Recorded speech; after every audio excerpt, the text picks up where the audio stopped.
কোনো মামলার আসামি নন, কোনো অপরাধে অভিযুক্ত নন, তবু 17 বছরের নির্বাসন। শেখ হাসিনা সরকারের সময় বিএনপি নেতৃত্বকে দমন করতেই এই রাজনৈতিক বাস্তুচ্যুতি। ভাবুন তো, মাত্র 13 বছরের একটি মেয়ে দেশ, বন্ধু, স্কুল, সংস্কৃতি সব ছেড়ে অজানার পথে যাত্রা।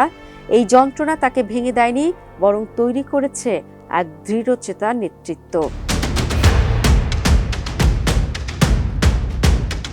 দেশ থেকে দূরে থাকলে কি হবে? বাঙালি সংস্কৃতি থেকে তো দূরে থাকতে চাননি, আর এ কারণেই নিজের পছন্দের তালিকায় রেখেছেন the penguin book of Bengali short stories. এই বইটাতে বাঙালি সব রথী মহারথীদের লেখা গল্প উপন্যাস রয়েছে। দূর দেশে বসেও তিনি এসব গল্প উপন্যাস পড়েছেন, চর্চা করেছেন বাঙালি সংস্কৃতির। 2025 সালের 25 ডিসেম্বর শেখ হাসিনা সরকারের পতনের 1.5 বছর পর বাবা তারেক রহমানের হাত ধরে দেশে ফেরেন জাইমা রহমান। সেদিন ছিল ঢাকার রাজপথে লাখো মানুষের ঢল, ফুল, স্লোগান, অশ্রুসিক্ত ভালোবাসা। এটা শুধু প্রত্যাবর্তন নয়, এটি একটি রাজনৈতিক পুনর্জন্ম। দেশে ফিরেই আত্মীয়ের বিয়োগের সাক্ষী হন।